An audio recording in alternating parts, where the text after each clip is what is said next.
Hello, my name is Shaw. Welcome to my channel. In today's tier list, I'm going to be ranking the Kingdom Hearts games that are in the All-in-One collection. All right, let's see where they fall.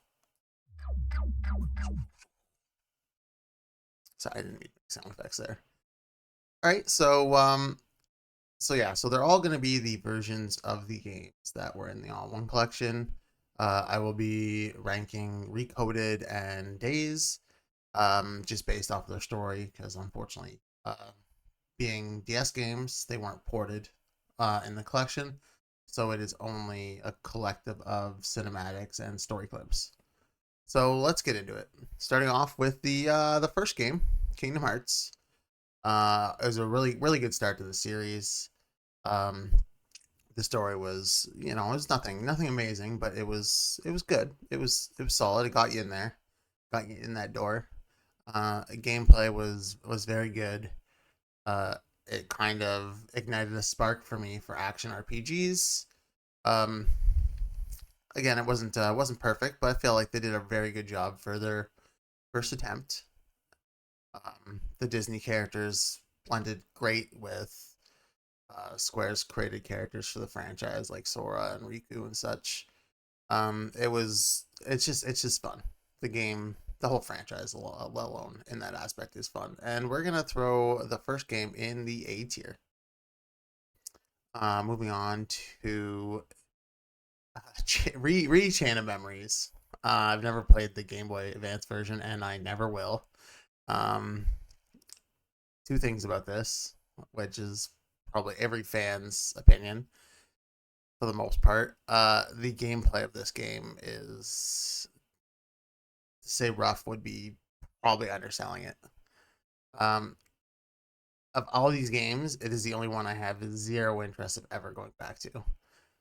In fact, if they were to announce tomorrow that they were making a animated OVA to tell the story of this game, I would be ecstatic, because the story of it is probably the best storytelling of the whole franchise.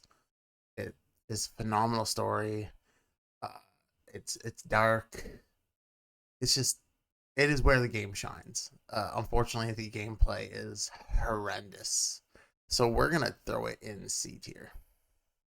I think that the story, if the story was not as good as it was, it would be an E, or heck, maybe I would even had to add an F for this. But the story carries this game. Onward to Kingdom Hearts 2. Uh, the introduction of Roxas was fantastic.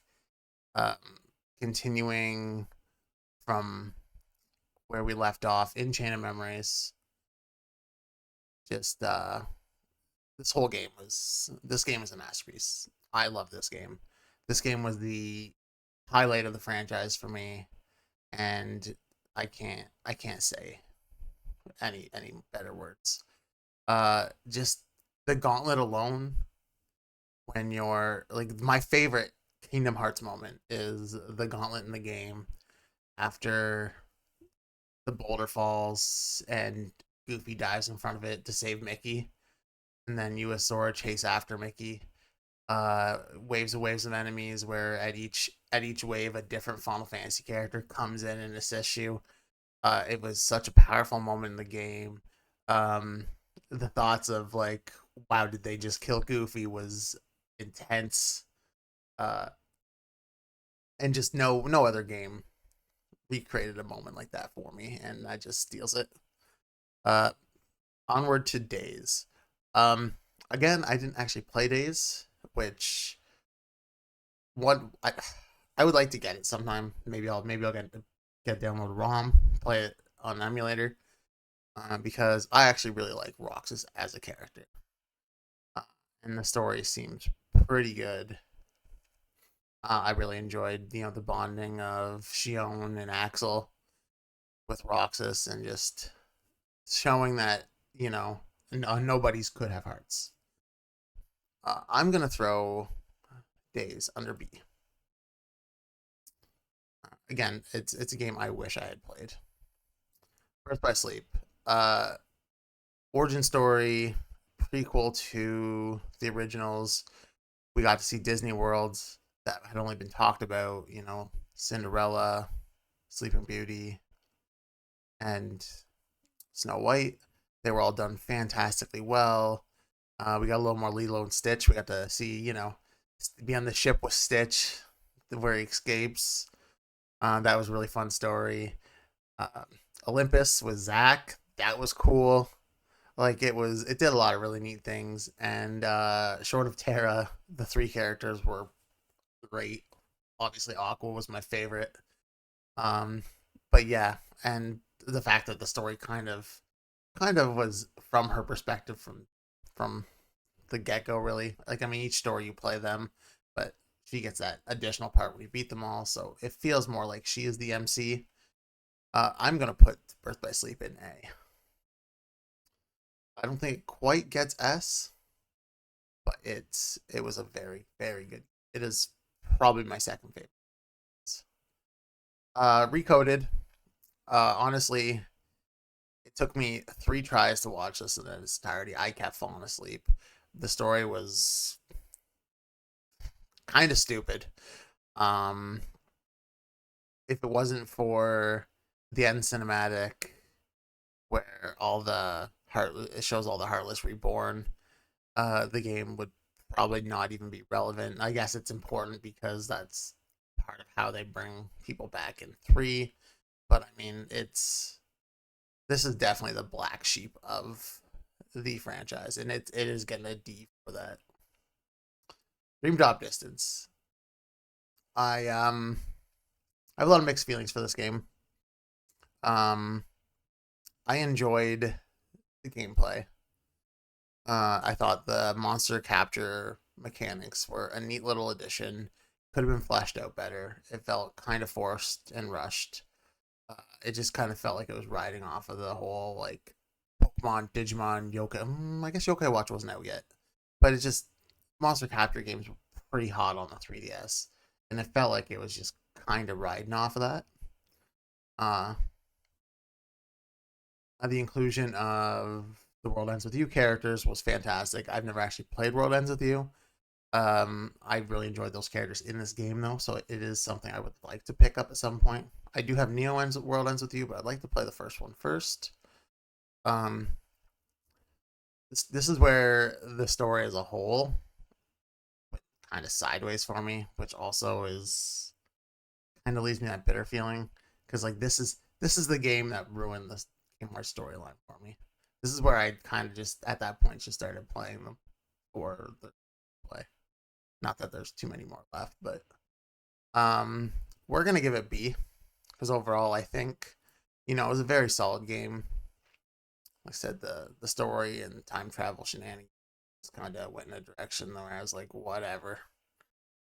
So onward to 3. Three's Disney World designs are fantastic. Uh, Visually, 3 is great. While playing the game, I was loving it. I was really enjoyable. Looking back in hindsight of it, the difficulty curve was way easier than the other ones. Um, the gimmicky like carousel attacks were kind of flashy and not for me, I guess. And again, the story was like one, Chain of Memories, and two, built up this great story, and then Birth by Sleep, gave us some backstory to some of the characters, and then Dream Drop Distance, like I said, took it in a direction that this game probably couldn't save anyway. Uh, I mean, there's some fans that love the story. I think it's kind of dog water, and Dream Drop Distance took in that direction. A lot of fan favorite characters come back, but again, a lot of it felt forced. Um, I myself, I think death in video games, especially long-standing series, is important. It helps character growth, and because all these people come back, the nobodies come back, Sora never truly experiences loss, and I feel because of that, he can't really grow as a character, and it stays in the. And I get it, it's Disney, like that's what it comes down to. It's Disney.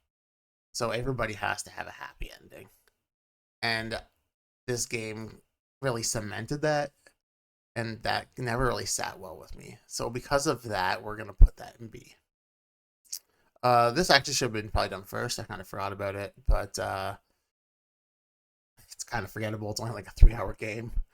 It's kind of more of a demo 4-3, but Birth by Sleep 0.2 Fragmentary Passage.